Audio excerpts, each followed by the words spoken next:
السلام علیکم دوستو، welcome back to our YouTube channel.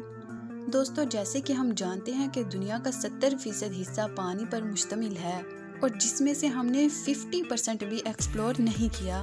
دنیا میں پانی کے اندر بے شمار مسٹریز پائی جاتی ہیں جن کو آج تک انسان سالو نہیں کر پایا، اور ان میں کچھ ایسے راز بھی چھپے ہیں جو کہ ہزاروں سال پہلے دنیا میں رہنے والے انسان چھوڑ گئے تھے۔ آج ہم آپ کو بتائیں گے ایسی چیزیں جو سمندر سے ملی۔ تو دوستو، نمبر 1 ہے جائنٹ آئی بال۔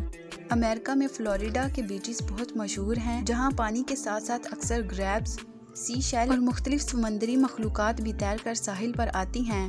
لیکن اکتوبر 2012 میں پومپینو بیچ پر ایک بہت بڑی آنکھ ملی جس نے لوگوں میں وحشت پیدا کر دی، اور لوگ ڈر کے مارے پومپینو بیچ کا رخ ہی کرنا چھوڑ گئے۔ جس آنکھ کا سائز انسان کے 2 ہاتھوں کے برابر ہو، وہ واقعی کسی بہت بڑے سمندری مونسٹر کی آنکھ لگے۔ لیکن جب یہ آنکھ وائلڈ لائف کے ڈپارٹمنٹ میں بھیجی گئی تو وہاں بہت سارے ایکسپیریمنٹ اور ریسرچ کے بعد تو یہ معلوم ہوا کہ یہ آنکھ کسی مونسٹر کی نہیں بلکہ ایک نارمل سوارڈ فش کی ہے۔ نمبر 2، دوستو، ایجپٹ کے شہر الیگزینڈریا کے ساحل سے تقریباً 6.5 کلومیٹر دور ٹھیک اس جگہ پر ڈیپ سی ڈائیور کو 64 شپس، 700 آرکرز، سونے سے بھرے ہوئے خزانے، 16 فیٹ لمبے اسٹیچو، ٹوٹی پھوٹی عمارتوں کے ٹکڑے، اور اتنا ہی نہیں دوستو، پتھر کے کچھ ٹکڑے ایسے ملے جن پر عجیب و غریب لکھائی سے کچھ لکھا ہوا تھا۔ جو کھنڈرات کے کونے یہاں سے موصول ہوئے وہ سمندر کے اندر ہی کئی کلومیٹر تک ہی پھیلے ہوئے تھے۔ ریسرچ کے بعد معلوم ہوا کہ یہاں پر 2300 سال پہلے ایجپٹ کا ایک بہت بڑا شہر ہوا کرتا تھا جسے کوئی سیلاب کھا گیا یا پھر سونامی، خدا ہی جانے۔ نمبر 3 پر آتی ہے اور فش۔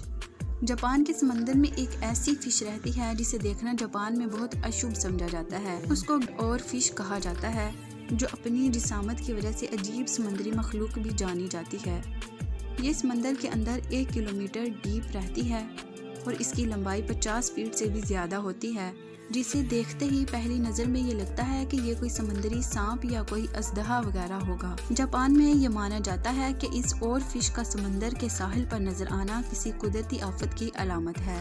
دوستو، نمبر 3 پر آتی ہے sculpture park. Under water sports میں سمندری دنیا دیکھنا ایک بہت ہی دلچسپ کام ہے۔ ویسٹ انڈیز کے ساحل کچھ کلومیٹر دور سمندر کے باٹم پر ایک اسکلپچر پارک موجود ہے جسے 2006 میں ایک برٹش آرٹسٹ نے لانچ کروایا تھا۔ سمندر میں بہت سی مختلف سائز کی چٹانیں موجود ہیں جن کے اندر چھوٹی مچھلیاں اپنے آپ کو محفوظ سمجھتی ہیں، لیکن جس جگہ پر یہ چٹانیں موجود نہیں ہوتی وہاں پہ یہ چھوٹی مچھلیاں جانے سے پرہیز کرتی ہیں۔ 800 اسکوائر میٹر پر پھیلے اس پارک کا واحد مقصد ان چھوٹی مچھلیوں کو شیلٹر پرووائڈ کرنا تھا۔ اس پارک کو بنانے والے آرٹسٹ کا کہنا تھا کہ اس پارک کو بنانے کے بعد لاکھوں مچھلیوں نے اس پارک کا رخ کیا۔ نمبر 5 پر آتا ہے جائنٹ نائف۔ 2014 میں ڈائیورز کے ایک گروپ کو سمندر کی تہہ سے ایک چاقو ملا جس کا سائز تقریباً 6 فٹ تھا، لیکن آج تک اس اتنے بڑے چاقو کا مقصد کیا تھا نامعلوم ہے۔ کیا واقعی ہزاروں سال پہلے انسان اتنے بڑے ہوا کرتے تھے جو ان کو اتنے بڑے چاقو کی ضرورت پڑی؟